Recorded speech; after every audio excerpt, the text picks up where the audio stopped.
report is presented by Samuel Choi, Jayana Patel, and Prashil Shah. Tsunamis are giant waves or rapid, significant rises in sea level, usually caused by underwater earthquakes. Other causes of tsunamis are volcanic eruptions, meteorites, and landslides. A great example of a tsunami is the tsunami that occurred in 2004 in the Indian Ocean. Here is a map of the areas that were impacted. This tsunami was one of the most devastating and deadliest of the 21st century, as it killed an estimated 230,000 people, reaching 14 countries. Where do tsunamis happen? About 80% of the tsunamis occur in the Pacific Ocean's Ring of Fire, where earthquakes are very common. The Ring of Fire is where there are volcanoes and sites of seismic activity or earthquakes happen. There are about 452 volcanoes from the southern tip of America around Japan and New Zealand.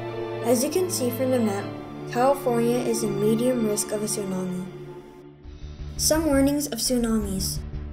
You will see animals running up to the high ground. If you see them do so, run to the high ground with them. Another warning you may see is foam bubbles in the sea. Bubbles start to form in the sea when huge waves are coming. Another warning is that the sea will retreat and go far back.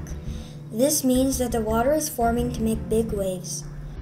But beware, if you can see the waves forming at the sea, you are too close to the beach to escape the waves. You will hear a loud roaring sound, and it is most likely you will get very, very hurt. The last warning sign is severe ground shaking from underwater earthquakes. This means that you need to prepare as quickly as possible before the tsunami hits. One question about tsunamis is, what causes them? Tsunamis are actually caused by many things. Tsunamis can be caused by underwater earthquakes, meteorites and asteroids colliding in the sea, and the last cause, which is very unlikely, underwater volcano eruptions. All of these disasters can cause huge tsunamis, and can also cause much damage to houses and can even kill people. Now that we have learned some of the causes and many of the significant warning signs, we will now discuss what to do during and after a tsunami. During the tsunami. Since the tsunami is usually caused by an underwater earthquake, we should first follow some of the earthquake disaster plans, which is to drop to your hands and knees, cover your head and neck with your arms, hold on to something sturdy until the shaking stops like a non-moving piece of furniture. When the shaking stops, it is important to get to higher ground as far inland as possible, at least 100 feet above sea level, so that you are safe from the high tidal waves of the sea.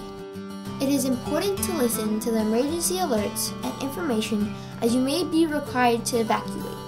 If you live in a tsunami danger zone, I'm sure that you and your family have come up with an emergency plan of where to meet in case of circumstances where you are separated during the emergency.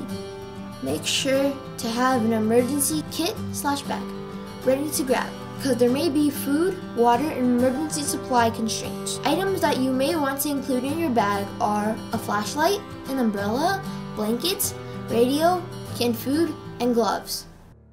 After a tsunami.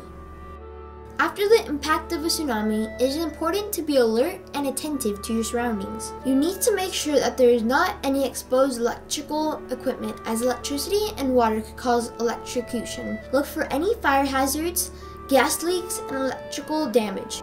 Also, examine all doors, walls, and windows to make sure that the building is not in danger of collapsing. Make sure to continue to listen to the radio or phone for emergency alerts. You should then go to higher ground. Along the way, make sure to help trapped and injured people. So as you can see, a tsunami can be a devastating experience. It is very important to know whether you are in a tsunami hazard area. Before a tsunami happens, it is important to plan evacuation routes and practice them. You should always have a disaster supplies ready and discuss tsunamis with your families.